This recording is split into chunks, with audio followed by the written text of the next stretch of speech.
오늘의 일발장전 시작합니다. 일발장전의 두 기둥입니다. 최고의 주식 전문가 두 분 소개합니다. 김영민, 김준호, MBN 골드 매니저와 함께합니다. 안녕하십니까? 반갑습니다. 자, 과격한 반등 이렇게 미국의 언론지에서 포교를 했더라고요. 미친 변동성.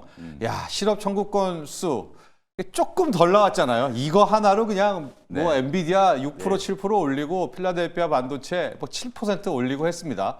오늘 증시도 좀 굉장히 좀 들뜨면서 시작하게 될 것 같은데 저희 요 이슈 그리고 앞서 다뤘던 진짜 8월입니다. 이거 금투세 어떻게 되는지 또 밸류업에 대한 이야기들까지 또 이 변동성에서는 어떻게 맞서야 될지 저희 일발장전과 함께 하시면은 하나씩 좋은 꿀팁 얻어가실 수 있을 것 같습니다.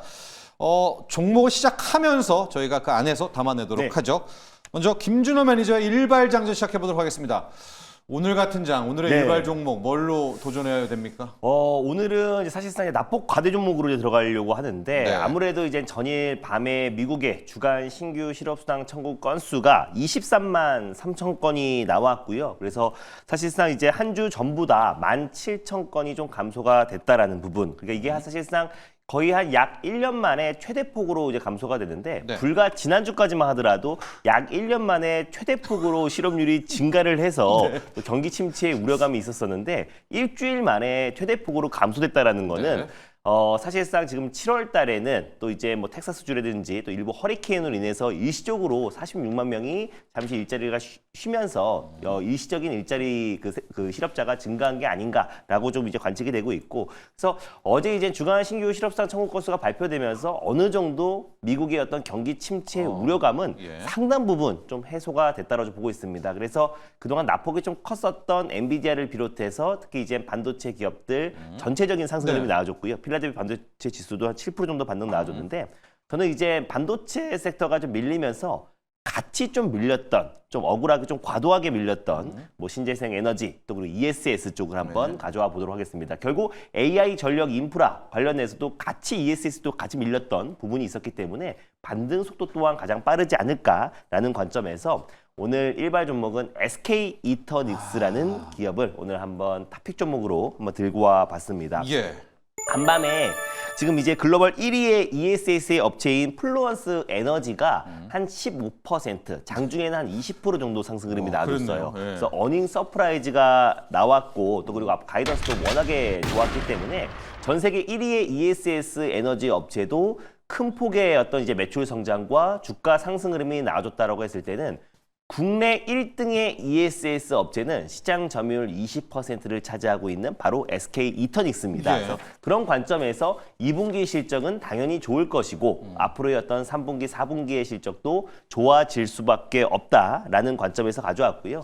뭐 신재생 에너지뿐만 아니라 ESS 관련된 사업을 적극적으로 확대하고 있고 SK 계열사라 보시면 돼요. 그래서 예전에도 뭐 SK 하이닉스나 뭐 삼성전자도 마이크로소프트뿐만 아니라 글로벌 빅테크 기업에게 또 이제 무탄소 전기로 생산된 반도체를 공급해야 되기 때문에 결국 앞으로 SK 하이닉스와 또 SK 이터닉스와 또 협업, 또 역할이 더욱더 커질 수밖에 없다라고 보고 있습니다. 그래서 앞으로 뭐 미래 성장성이 굉장히 좀 이제 큰 사업 분야인데 SK D&D 부동산 개발 업체인 SK D&D의 어떤 이제 자회사로 있었기 때문에 그동안은 조금 이제 가치가 제대로 인정을 못 받았어요. 근데 이제 올해 3월 달에 인적 분할을 하면서 SK 이터닉스로 상장을 했고 그래서 다시 한번 재평가를 좀 받을 수 있는 시점인데 사실 이제 최근에 시장 여파로 인해서 또 고점 대비 낙폭이 거의 한 60% 그러니까 올해 5월 달 기준으로 고점 대비 낙폭이 한 60% 가까이 하락이 나와준 상태이다 보니까 좀 다시 한번 경기 침체에 대한 우려감이 해소가 되고 다시 한번 AI 반도체 기업들이 반등 흐름이 나와주면은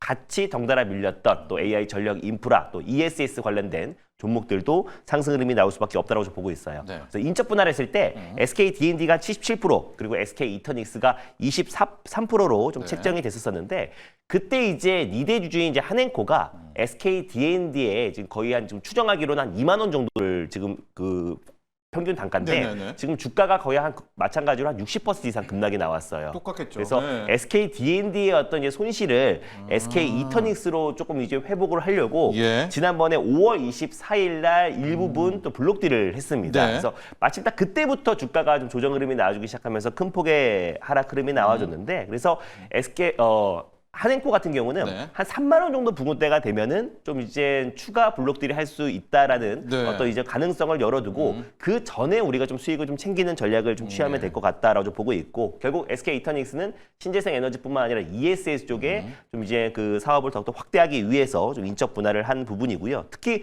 블룸 에너지에 네. 또 고효율 연료 에너지 국내 공급권을 보유하고 있는 기업이에요. 지금 블룸 에너지도 지금 이제 시간외에서 애프터마켓에서 6% 이상의 좀 상승 흐름이 나와주고 있는데 고효율 SOFC 고체 산화물 연료 전지 같은 경우는 사실 이제 천연가스에서 수소를 추출해서 또 산소와 반응시켜 전기를 생산하는 방식이라 보시면 될 것 같은데요. 이제 특히 이제 월가에서는 또 결국에 천연가스가 이 AI 전력난을 대체할 수 있다라고 좀 전망을 하고 있기 때문에 또 이제 SOFC에서 우리가 관심을 가져야 되고 최근에 SK 이터닉스가 한번 크게 한번 올랐던 적이 있어요. 그래서 8월 6일 날 장중에 28% 가까운 상승 흐름이 나왔던 적이 있었었는데 칠곡 에코파크에서 또 이제 SOFC 165기가와트시 1년에 이제 전기를 생산할 수 있는 또 이제 그 상업 운전을 개시했다라는 소식이 나와줬습니다. 그래서 165기가와트시 같은 경우는 4인 가족 기준에 4만 5천 세대가 전기를 공급할 수 있는 부분이다 보니까 본격적으로 이제 SOFC 관련된 발전소 칠곡 에코 파크가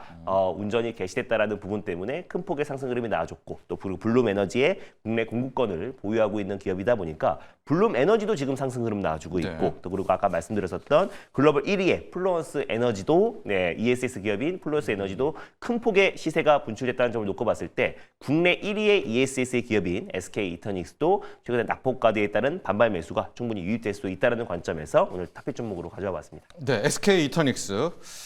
실제로 트럼프한테 피해도 있었어요. 네, 맞습니다. 근데 지금 해리스가 나오면서 해리스 트레이드에도 좀 네. 올라탈 수가 있는 장점도 있을 것 같은데 가격 전략 볼까요? 일단 가격 전략 같은 경우는 17,450원을 일단 매수가로 좀 잡고 대응해 보도록 하겠고요. 일단 목표가는 높게 3만 원까지 안 보고 일단 바로 직전 고점 부근대였던 23,000원 부근대를 일단 1차 목표가로 좀 설정하면서 대응해 보도록 하겠습니다. 왜냐하면 32,000원 부근대에서 블록들이 있었기 때문에 23,000원 부근대에서 그럼 한 30% 정도 수익을 챙길 수 있을 거라 보고 그렇네요. 있고요. 네. 그리고 이제 손절 라인대 같은 경우는 14,800원 정도 수준에서 손절 라인대 좀 잡고 대응해 보도록 하겠습니다. 네, 오늘 준호 매니저 일발 종목 SK 이터녹스입니다. 과거에는 이게 D&D에 있었는데 맞습니다. D&D는 부동산 쪽 개발 쪽이잖아요. 그래서 네. 두 개를 이제 일적 분할을 해서 D&D도 살아남아 있고 맞습니다. 이터닉스는 이제 살아남아 있고 태양광에도 조금, 풍력에도 조금 ESS 쪽이고. 맞아요. 야, 우리가 한때 SOFC 이야기 참 많이 했잖아요. 네. 고쳐 사람을 연료전지 네. 뭐 천연가스 얘기했는데 트럼프 오고 뭐 최근 폭락장에 쏙 들어갔습니다. 그런데 약간 스물스물 이야기가 좀 나오고 있어서 오늘 SK 이터닉스 한번 봤고요. 자, 영문 매니저 여기에 붙이기 종목 가야 되는데 네. 어제부터 오늘까지 제가 특이한 종목 하나가 약간 관계가 없지만 CS 윈드가 지금 귀에 못이 박히도록 맞아요. 듣고 있거든요. 이거 풍력이잖아요. 약간 네. 분위기가 옵니까 이쪽으로? 그래서 제가 붙이는 종목을 CS 윈드가 아니고 아니에요? CS 윈드의 자회사 네. CS 베어링. 베어링으로. 어제 CS 윈드가 정말 깜짝 놀랄 만한 엄청나게 좋은 실적을 네. 이제 발표를. 물론 이제 일회성 실적이 이제 반영된 걸 감안한다라고 하더라도 실적이 굉장히 좋았거든요. 그러면 이제 자회사 CS 베어링이 3개 분기 연속으로 지금 적자였단 말이에요. 네. 이게 이제 2분기 때 아마 아직 실적 발표를 안 했는데 흑자 전환될 여지가 분명히 좀 있어 보인다. 그러면 만약에 흑자 전환 공시가 나오자마자 또 주가가 강하게 한번 올라갈 수 있기 때문에 뭐 또 친환경 이슈가 또 살아나고 있잖아요. 저희가 이제 한 2, 3주 전부터 계속 말씀드렸던 맞습니다. 것처럼 우리가 트럼프 트레이드에 너무 매몰되면 안 된다. 선거라는 건 결국 끝까지 가봐야 되는 거다라고 제가 정말 많이 말씀드렸거든요. 근데 이제는 트럼프 트레이드가 아니라 오히려 해리스 트레이드가 트레이드. 더 주목을 많이 받고 있는 상황이기 때문에 물론 아직까지도 그 7개의 경합주에서 과연 누가 이제 최종적으로 깃발을 꽂느냐에 따라서 대선 결과는 이제 달라질 수 있습니다만 거의 뭐 트럼프 전 대통령이 다시 대통령이 된 것 같은 분위기는 상당히 많이 약화돼가지고 지금 공화당 내에서도 내분이 일어나고 있다라고 하거든요. 지금 온갖 뭐 비판적인 얘기들 또 부통령 후보를 또 잘못 지명했다 뭐 이런 얘기까지 나오면서 또 내분이 일어나고 있는 상황이기 때문에 오히려 민주당 쪽에서는 전당대회를 통해서 지지층을 최대한 결집시키고 부통령 후보 이제 최근에 또 지명한 후보가 또 60세 이제 백인 남성 뭔가 이제 대통령 후보와 부통령 후보가 좀 조화롭게 팀을 좀 구성할 수 있지 않을까라는 또 기대도 좀 있거든요. 그래서 뭐 선거 모금액이 지금 하루가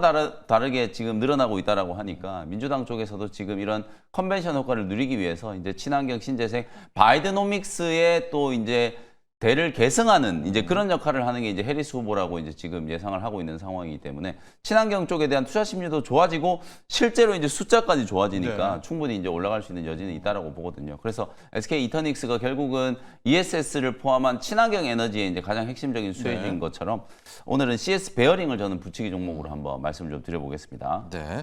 영민 매니저의 붙이기 종목은 CS 베어링입니다. CS 윈드의 일종의 자회사고요. 네. 이렇게 풍력 이게 있잖아요. 여기 프로펠러 있고 이 타워를 만드는 게 CS 윈드. 그렇지. 그때 끼는 그 베어링들을 넣는 게 CS 베어링. 네. 이 판 프로펠러 같은 거는 뭐 철강 회사가 만들고요. 네. 모터 터빈은 뭐 G맨스 이런 이제 세계적인 네, 업체들이 맞습니다. 만들죠. 여기 풍력이니까 중요하죠, 이거 타워. 그럼요. 타워 거기에 끼는 베어링 중요합니다. 그 CS 윈도와 CS 베어링인데, 자 영민 매니저도 지금 해리스 트레이드에 대한 언급을 좀 하고 있어서 풍력 정도가 지금 먼저 가고 있다. 오늘 한번 SK 이터닉스 준호 매니저의 SK 이터닉스와 또 CS 베어링 쪽도 신재생 쪽에 열기가 오는지도 한번 체크해 보시면 좋은 투자 포인트 될 것 같습니다. 자 이제 리뷰를 들어가 보도록 할 텐데.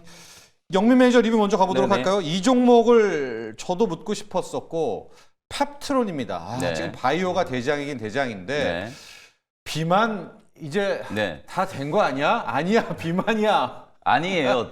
이제 시작하는 시작이다, 걸 수도 있어요. 비만이다. 제가 어제도 노보 노디스크 뭐 실적 안 나와서 네. 주가 급락했다 그랬을 때 제가 만약에 그것 때문에 빠지면 기회다라고 말씀드렸잖아요. 네. 어저께 물론 펩트론이 약간의 조정이 있긴 했습니다만 오히려 시간에 한 2% 이상 또 상승 그러니까, 마감했고 네. 오늘 또 일라이 릴리는 후실적에 주가가 지금 9%나 급등했거든요. 네, 네. 실제로 제가 어제 노보 노디스크도 장중에도 계속 이제 실적이 나쁜 게 아니다라는 걸 말씀드렸던 게 연초 이후부터 위고비의 미국 내 처방이 2배나 급증을 했대요. 그 다음에 일라이 릴리도 분기 기준으로 젯바운드의 매출이 지금 10억 달러를 네. 처음으로 넘었다라고 하거든요. 그 정도로 지금 비만 치료제, 특히 제가 미국 인구의 6%가 GLP-1 유사체를 네. 체중 감량을 목적으로 처방받은 이력이 있다라는 거 말씀드렸잖아요. 네. 이거는 결국은 비만 치료제가 정말 불티나게 팔려나가고 있다라는 걸 반증하는 거기 때문에 실적이야 우리가 뭐 또 노보 노디스크가 뭐 비만 치료제만 만드는 건 아니잖아요. 네네. 그리고 이제 뭐 일회성 비용이 좀 늘어났을 수도 있고 뭐 그런 겁니다만 비만 치료제 요쪽만 딱 놓고 보면 향후의 컨센서스라든지 실적이 결코 나쁘지 않다. 오늘은 오히려 또 일라이 릴리 주가가 급등을 했기 때문에 그러니까요. 오히려 이제 펩트론을 포함해서 비만 치료제 관련된 종목들 뭐 인벤티지 랩이라든지 D&D 파마텍 그리고 이제 대장주 또 삼천당 제약 네. 이런 종목들은 충분히 이제 반등의 여지가 있다라고 보여지기 때문에 어제 조정이 들어왔을 때가 정말 좋은 매수 기회였다. 저는 이렇게 다시 한번 말씀드리고 싶고 펩트론 뭐 지금 아직도 6만 원 아래인데 시초가가 얼마에 나올지는 모르겠습니다만 뭐 지금 고점 대비해서 30%가 넘게 조정받은 상태이기 때문에 적어도 한 7만 원 후반대까지는 저는 아주 빠르게 기술적인 반등이 좀 들어올 거라고 보거든요. 오늘 또 투자 심리도 조금 회복되고 물론 반도체나 빅테크 종목들 중심으로 이제 가격 반등이 좀 들어오긴 했습니다만 조정받은 제약바이오 종목들 중에서는 오늘 시장 분위기를 타고 오히려 기술적인 반등이 좀 강하게 들어올 수 있는 상황인데 그중에 가장 대표적인 종목이 펩트론이다. 이렇게 이제 말씀을 드리고 저는 뭐 강력 홀딩 그다음에 스트롱 바이 네. 의견을 좀 드리도록 하겠습니다. 일라이 릴리가 깜짝 놀랐습니다. 이제 기염을 토하더라고요. 정말 비만이라는 테마, 특히 미국에서는 아까 몇 프로였죠? 6%? 9%. 9%가 미국 인구의 6%가 이제 GLP-1 유사체를 처방받은 이력이 있다. 네. 그 정도로 비만에 대한 관심이 크다. 펩트론입니다. 이 약물 지속형 플랫폼을 가진 기술 플랫폼인데요. 하나 더 물어볼게요. 이제 질문 중에 하나가 이제 기술 플랫폼 말고 네네. 한미약품, 동아에스티는 오히려 치료제인데 그렇죠. 동아에스티 한번 봐주세요. 네. 왜 치료제한테 얘는 더 실체가 있는 거고 네. 여기는 기술인데 네. 왜 이 동아에스티랑 한미약품 정말 약 만드는 곳에는 이 프리를 안 줍니까? 그렇죠. 이 질문은 어떻게 네. 해석을 할까요? 어제만 놓고 보면 동아시티가 상승 마감했어요. 예. 얘는 어저께 이제 개파락 출발해서 악재가 하나 있었거든요. 이제 과민성 방광 증후군이 이제 치료제 3상의 탑라인 결과를 했는데 유효성 입증을 못했다 이래가지고 개파락 출발했는데 오히려 어제 개파락 출발한 자리가 최저점이었고 종가는 오히려 이제 강보합권에서 이제 동아시티가 예. 끝났거든요. 근데 동아시티나 한미약품 같은 이런 비만 치료제 개발하는 기업들이 왜 펩트론이나 뭐 인벤티지랩이나 삼천당 제약 이런 네. 종목들보다 주목을 못 받느냐? 사실 이제 신약을 개발하는데 시간이 굉장히 많이 걸리잖아요. 그러니까 지금 현재 일라이 릴리와 노보 노디스크는 비만 치료제를 가지고 돈을 굉장히 많이 벌고 있고 한미약품이나 동아이스티는 아무래도 후발주자고 또 임상을 이제 진행을 해야 되는 시간이 남아 있기 때문에 얘네들은 돈을 언제 버느냐? 요런 이제 시각인 거죠. 근데 비만 치료제라는 게 여러분들 뭐 1, 2년 이제 유행을 타고 끝나는 게 아니라 네. 치료 효과가 어느 정도 입증이 됐기 때문에 향후에 한미약품이라든지 동아이스티는 충분히 시장 진입에 대한 이제 기대감이 남아 있는 거죠. 순서로 봤을 때는 당연히 우리나라 기업들 중에서는 플랫폼이나 뭐 이런 기업들이 네. 먼저 이제 갈 수는 있겠습니다만 향후에 이제 전망을 감안해 보면 한미약품이라든지 동아이스티 같은 이런 기업들이 이제 주목을 받을 수 있는 거고 특히 한미약품 같은 경우에는 지금 3상을 진행하고 네. 있는 단계이기 때문에 네. 빠르면 내년 하반기면 상업화에 대한 기대감까지도 한번 가져볼 수 있어요. 물론 최근까지 이제 중대형 제약바이오 종목들이 흐름이 워낙 안 좋았었고 또 한미약품은 아무래도 이제 이런 비만 치료제 쪽 이슈보다는 가버넌스, 이 네. 지배구조, 집안 싸움 때문에 워낙 좀 시끄러웠던 게 있었기 때문에 이제 그런 노이즈들이 조금 잠잠해지고 지금 시장 전체 분위기를 보면 삼성바이오로직스, 셀트리온, 종근당, 녹십자, 대웅제약 네. 이런 코스피의 중대형 제약바이오 종목들이 네. 움직이잖아요. 그러니까 이제 한미약품도 차례가 좀 왔다. 저는 이렇게 보고 네. 동아시티도 마찬가지예요. 최근에 이제 호실적을 바탕으로 비만 치료제뿐만 아니라 뭐 자가 면역 질환 치료제 여러 가지 이제 파이프라인들과 전문 의약품 매출이 이제 빠르게 좀 늘어나고 있기 네. 때문에 저는 이런 기업들도 충분히 이제 상승의 여력은 있다. 지금까지는 좀 후순위로 좀 밀렸습니다만 이제부터는 충분히 이제 또 주가 상승이 좀 편승할 수 있는 가능성이 좀 있다. 이렇게 말씀을 좀 드리겠습니다. 네, 그렇습니다. 여러분, 한미약품, 동아이스티 주주 여러분 억울하시죠? 근데 바이오가 좀 억울해요. 이렇게 좀 따박따박 하는 애는 약간 찬밥 취급하고 한 큐에 맞습니다. 쭉 뽑을 애한테는 그렇죠. 큰 대접을 하고 네. 좀 그런 측면이 있다는 점. 그러나 우리 영민 매니저 얘기했지만은 가고 있습니다. 네, 지금 잘 맞습니다. 가고 잘 있습니다. 진행되고 잘 있습니다. 진행되고 있습니다. 자, 준호 매니저. 네. 한전산업, 한전 KPS, KPS. 이쪽은 이제 쫙쫙 잡고 있는데 한전 KPS 가볼게요.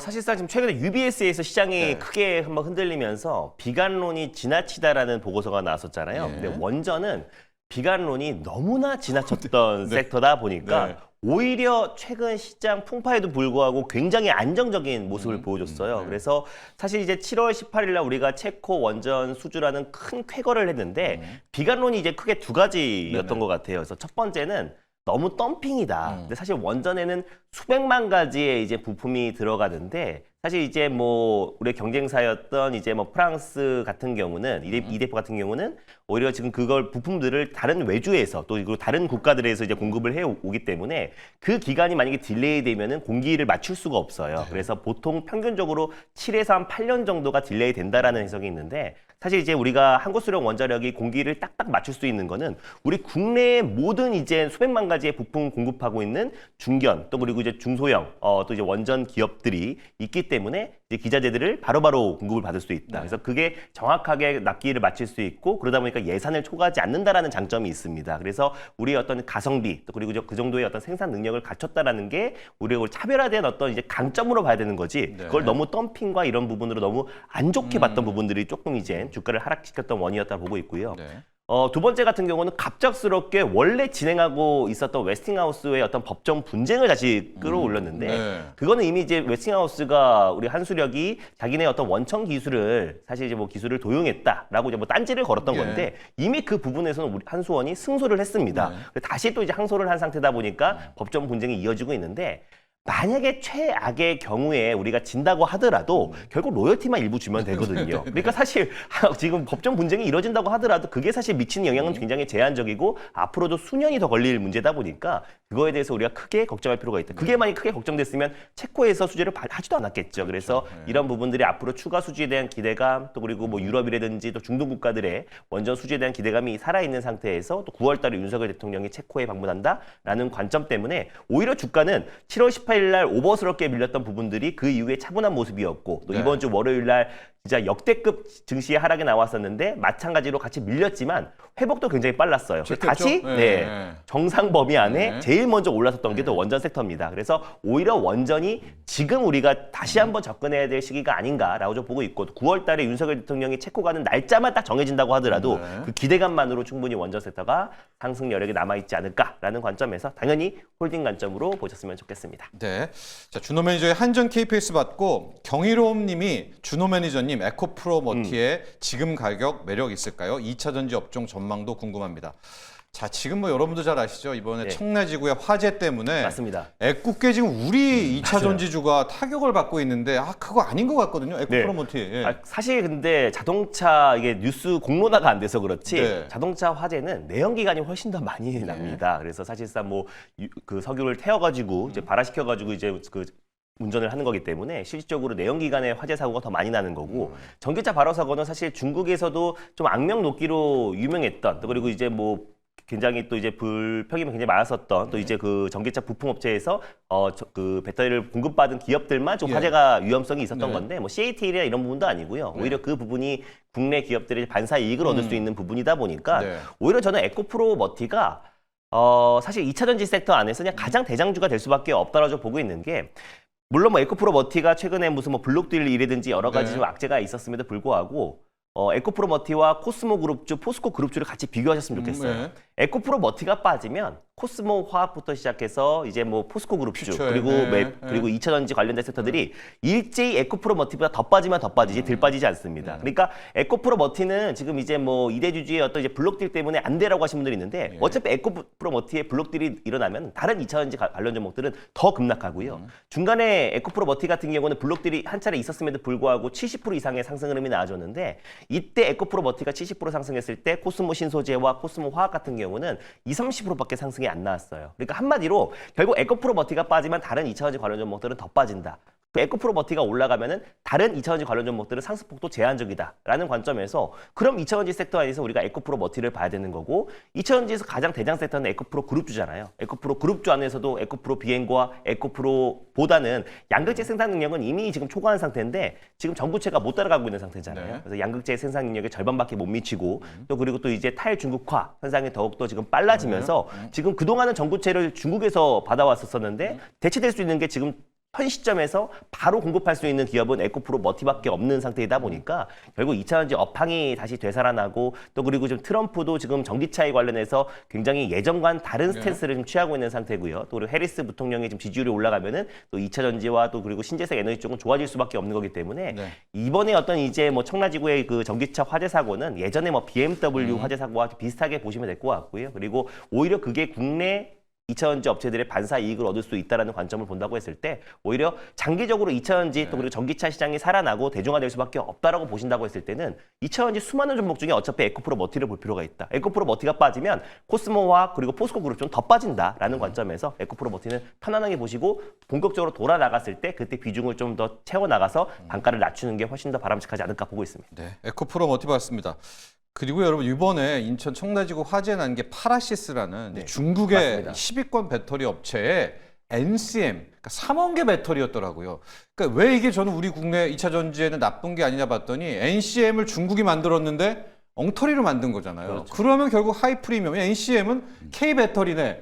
그럼 이제 벤츠라든가 이 비싼 차들, 포르쉐가 다 이 배터리를 한국 K 배터리를 쓰지 않을까라고 해서 바로 그거죠. 예, 저는 오히려 만에 하나 이게 뭐 LFP를 써놨다면 문제지만은 얘네가 NCM을 못 만드는 거 아닙니까? 그래서 저는 오히려 국내 우리의 진짜 3원계 배터리가 역설적으로 뭐 에코프로 머티라든가 네. 기타 등등 포스코 퓨처엠 등이 반사익을 얻을 것 같다 이런 생각을 하는데 시장은 좀 야박하게도 엄청 빼고 있거든요. 그러나 진짜 포인트는 이번은 중국의 3원계 배터리가 엉망이다. 이거에 초점을 좀 맞추셔도 좋을 것 같습니다. 너무 정확하게 지금 딱 예. 한마디로 그냥 핵심을 딱 찔러주셨잖아요. 지금 실제로 중국에서 이제 발열, 발화, 열폭 현상 때문에 이제 배터리 화재가 나는 게 굉장히 많아요. 근데 배터리 화재가 내연기관차의 화재와 다른 거는 내연기관차 화재는 그냥 소방차 출동해서 불 끄면 5분 만에 끌 수 있어요. 근데 배터리는 화재를 진압하는 지금 8시간이 걸려요. 예. 그 정도로 불이 한 번 붙으면 아무리 물을 쏟아 부어도 물 속에 완전히 차를 잠길 정도로 이제 물을 부어야 이제 화재가 꺼지거든요. 그만큼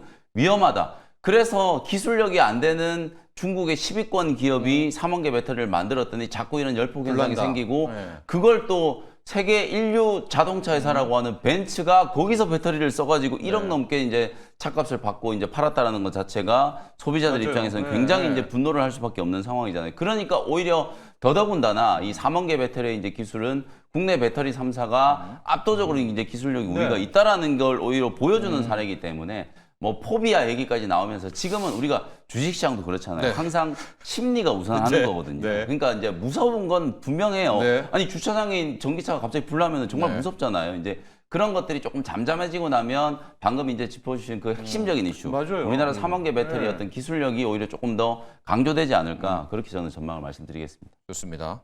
영민 매니저 네. 질문도 받죠. 투썸 네. 킬러님, 영민 매니저님, 제우스 부스덕스를 요 네. 천둥의 신 제우스님.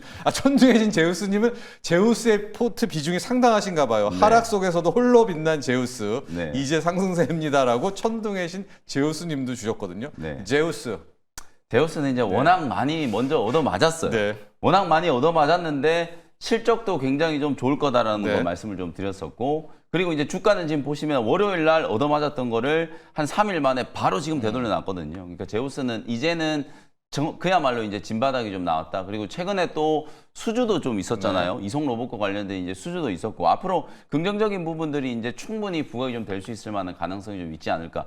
제우스뿐만 아니라 오늘 제가 잠시 후에 말씀드릴 네. 이제 종목도, 그 종목도. 거의 비슷하게 이제 주가가 빠졌는데 네. 이제 하반기 때는 분명히 이제 좀 기대감이 살아날 수 있다. 이제부터는 네. 올해 연초 수준에서 지금 원점에서 출발하는 거잖아요. 제우스도 딱 올해 연초에 지금 14,000원, 15,000원 요 정도 주가 수준에서 이제 출발을 했다가 지금 주가가 11,000원 수준까지 지금 빠졌었거든요. 그러다가 이제 3일 연속으로 이제 강하게 기술적인 반등을 하면서 그야말로 이제 천신만고 끝에서 터널에서 이제 조금 빠져나오고 있는 구간이 이제 만들어지고 있기 때문에 오히려 지금부터는 하반기에 대한 이제 기대감을 좀 주목을 좀 해보면서 제우스 이제 보유를 하시면 될 것 같고, 뭐 올해 좀 힘들게 기다리셨을 텐데 보유하고 계시다면 계속 홀딩. 저는 신규 매수의 관점에서도 15,000원 밑에서는 뭐 그야말로 저는 강력하게 이제 매수 의견을 좀 드릴 수 있을 만한 종목이니까 네. 제우스는 본업과 새로운 이제 성장 동력 로봇 사업이 지금 너무 잘 되고 있다. 네. 이렇게 말씀드리겠습니다. 좋습니다.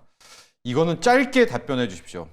리쥬란의 파마 리서치인데 이렇게 돼버렸어요. 그러니까 이게 지금 네. 어떻게 해야 될지 오히려 행복한 고민이 왔고, 그렇죠. 왜냐면 들고 있는 분들도 이거 오늘 차익실을 할까? 신규 진입할 분들도 이런 장대 초양봉 막대기에서 네. 못 들어가고 이거를 그렇죠. 어떻게 해야 됩니까? 그래서 일단은 뭐 따라 붙는 거는 사실 어제가 저는 이제 마지막이었다라고 보고, 오늘 만약에 이제 주가가 한 16만 원, 16만 5천 원 요 정도 자리까지 만약에 좀 밀린다라고 하면 뭐 신규 진입을 좀 하셔도 될 것 같은데, 예, 안 밀린다면. 16만 5천 원 밑으로 주지 않으면 저는 그냥 보유자의 영역이다라고 생각하시면 좋을 것 같고, 예. 대안이 될 수 있는 종목이 있어요. 파마 리서치가 이제 고점을 뚫고 올라가는 거하고 비슷하게 휴젤이라는 종목도 지금 따라가고 있거든요. 네. 내용도 거의 비슷하잖아요. 네. 파마 리서치는 이제 스킨 부스터, 리쥬란, 리쥬란. 그다음에 이제 휴젤은 이제 필러, 필러. 뭐 보톡시는 뭐 톡톡 톡신, 쏠리는. 뭐 이런 네. 것들을 이제 하는 기업이기 때문에 거의 이제 비슷한 결로 움직이고 실적도 휴젤이 굉장히 좀 좋았어요.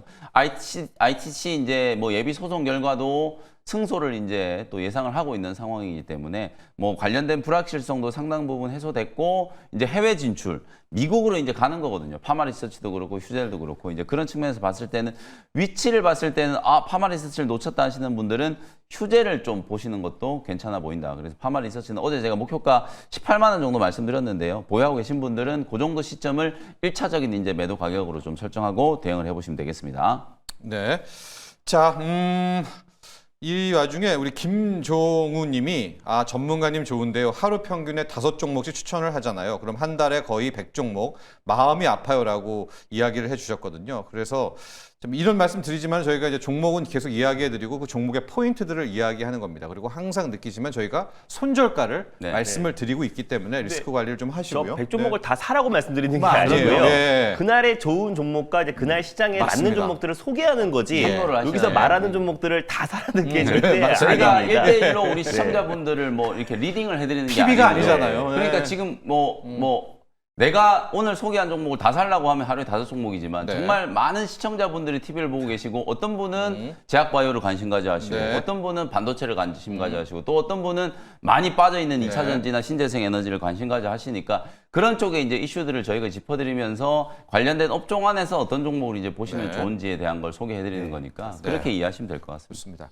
2,600여 개의 종목이 있는데 뭐 보유한 분들도 있고 신규 투자자분들이 자 오늘 주식을 할 때 뭐 하지라고 할 때 저희가 이제 팁을 일종의 드리는 겁니다. 이 종목에는 이런 포인트, 저 종목에는 맞습니다. 저런 포인트. 그래서 저희가 많은 노력을 좀 하는 것이 뭐 우리가 다 종목도 배분도 하고 여러 네. 섹터로 좀 그런 게 있습니다. 여러분 알게 모르게 저희 바이오가 좋다고 바이오만 다 하지 않고요. 많이 다 좀 노력을 하고 나눠서 합니다. 있어요. 노력하고 저희가. 있기 네. 때문에 거기에서 좀 알토란 같이 그 꿀팁만 찾아가시면은 네. 좋은 성과가 있으시겠다.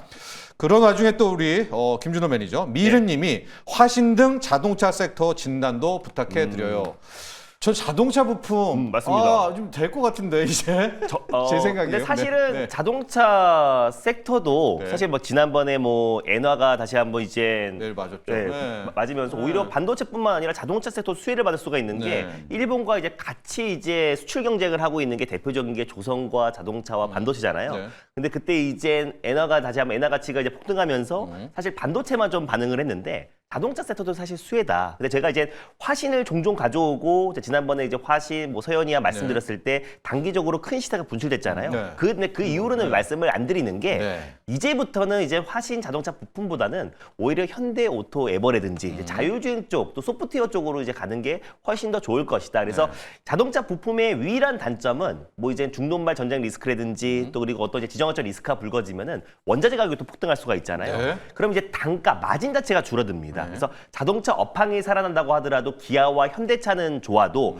오히려 자동차 부품 섹터가 다시 한번 마진폭이 줄어들면서 그 기아와 현대의 어떤 상승을 못 따라갈 수도 있어요. 예. 그래서 그런 관점에서 오히려 현대 오토 에버 같은 종목들이 확실한 대안이 될 수가 있는 게 이번에 실적도 사상 최대 실적이 나왔잖아요. 근데 소프트웨어 기업의 장점은 자동차, 특히 현대차, 기아차의 어떤 판매량과 실적도 같이 따라가지만 자동차를 많이 팔면은 결국 현대 오토에버도 같이 상승하지만 사실 소프트웨어는 한번 매출이 나오기 시작하면요 쉽게 꺾이지가 않습니다. 그래서 매출의 거의 한 이제 한 90%가 순매출이고 나머지 한 10%가 뭐 유지 보수라든지 R&D 투자를 하는 거기 때문에 현대 오토에버가 결국 내년까지 2025년까지 전차종을 SDV로 전환한다고 하기 때문에 관련해서 뭐 최대 수혜주이기도 하고 또 현대차가 로보틱스 관련돼서 또 웨어러블 로봇을 올해 하반기까지 그 양산을 하겠다라고 했는데 네. 그런 시설 투자 또 그리고 스마트 팩토리 이런 데에 솔루션을 공급하고 있는 기업이 일단 현대 오토에버다 보니까 앞으로 미래의 어떤 현대차의 상승을 견인하고 미래 신성장 동력의 가장 핵심 기업은 현대 오토에버가 될 수밖에 없는 게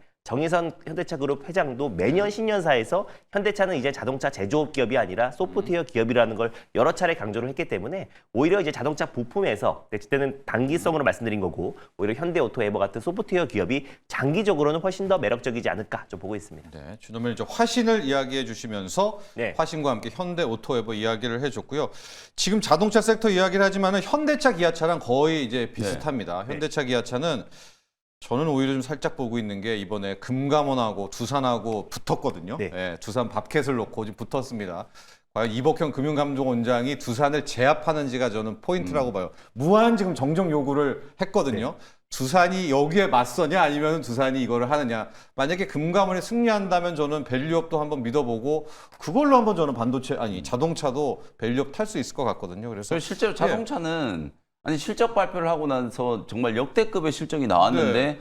현대차, 이렇게 기아가 해서, 지금 네. 고점 대비 25%씩 빠졌거든요. 차라리 진짜 뭐 준호 매니저님 얘기하신 현대 오토에버나 현대차, 기아 뭐 아랫단에 있는 부품까지 갈 것도 없고 네. 대장주들이 지금 이렇게 많이 빠져 있는 상태이기 때문에 자동차는 그야말로 우리가 상반기 때 자동차 기업들이 밸류업 하면서 막 올라갈 때는 굉장히 사고 싶었잖아요. 네. 근데 이게 사람이 참 투자 심리라는 게 네. 이게 빠지기 시작하니까 이게 어디까지 빠질까 두려워가지고 매수를 잘 못하는데 아까 이제 준호 매니저도 잘 설명했던 것처럼 이제 엔화 가치가 어쨌든 지금은 뭐 관리를 하려고 하는 거지만 중장기적으로 보면 어쨌든 엔화 가치는 이제 반등을 할 거 예. 아니에요. 그러면 이제 상대적으로 우리나라 이제 자동차 기업들의 가격 경쟁력이 더 부각될 수 있기 때문에 현대차, 기아 그리고 또 인도 쪽 이슈도 네. 또 아직 남아 있잖아요. 그런 것들을 감안하면 현대차, 기아야말로 최근에 단기간에 네. 너무 과도하게 조정받았기 때문에 오히려 이럴 때가 좀 매수 기회가 아닐까라는 의견도 좀 말씀 좀 드리겠습니다. 엔화 강세, 밸류업 이거 따라 올라가면 부품까지도 함께 네. 이렇게 정리해 드리도록 하고요. 영민 매니저 일발 장전 들어가 보도록 하겠습니다. 영민 매니저 오늘의 일발 종목은요? 네, 아까 제우스도 이제 질문을 해줬던 것처럼 거의 이제 비슷한 종목이에요. ISC라는 종목을 소개를 좀 해드리도록 하겠습니다. 네. 뭐 오늘 미국장에 필라델피아 반도체 지수가 오르고 뭐 그런 걸 다 떠나서 그냥 실적 가치만 놓고 이제 보는 거거든요. 근데 예. 실적 가치 대비해서 악재는 이미 충분히 반영되고도 이제 남은 것 같고요. 근데 이제 그 악재보다는 앞으로 이제 좋아질 부분에 대해서 이제 조금 포커스를 맞춰보면 아, 주가가 좀 지나치게 과도하게 하락했구나. 작년 한때 무려 11만 7천 원까지 주가가 올랐었던 기업이 최근에 거의 4만 원까지 빠졌거든요. 뭐 조금 과장하면은 거의 3분의 1 토막 난 거예요. 와, 그 정도로 이제 주가가 많이 빠졌고 올해도 연초에 거의 11만 원 근처까지 올라갔다가 고점 대비 지금 거의 반토막이 나 있는 상태인데 그럼 왜 이렇게 이제 많이 빠졌느냐? 주가가 이제 하락한 거에 대한 이제 원인을 좀 알아야 되잖아요. 가장 첫 번째는 이 ISC라는 기업이 SKC한테 이제 피인수가 됐어요. 근데 원래는 이 ISC가 이제 매출 비중이 삼성전자 쪽이 이제 매출 비중이 좀 높았는데 이게 이제 SK그룹으로 피인수가 되다 보니까 둘이 이제 굉장한 경쟁자니까 이제 삼성 쪽 물량은 줄어들지 않겠는가 이러니까 이제 매출 축소에 대한 이제 우려 때문에 맞습니다. 주가가 막 빠지기 시작한 거예요. 근데 이제 내용을 보면 사실 지금 우리가 테스트 소켓 하면은 여러분들 리노공업을 가장 먼저 떠올리시고 그 다음에 이제 ISC 이런 기업들이 이제 떠올리시는데 리노공업이 전체 테스트 소켓 시장으로 보면 압도적으로 1위예요. 근데 전체 테스트 소켓을 이제 포고 핀 방식의 이제 소켓과 러버 소켓으로 조금 나눠 보면 포고 핀 방식이 여전히 점유율이 80%고 러버 소켓 이제 실리콘 러버 소켓이 한 20% 정도 내배거든요. 그러니까 아직까지 전체 시장의 이제 점유율 자체가 좀 작아요. 근데 그 작은 20% 안에서는 ISC가 나름대로 이제 지배력을 좀 가지고 있다 이렇게 보시면 되거든요. 그래서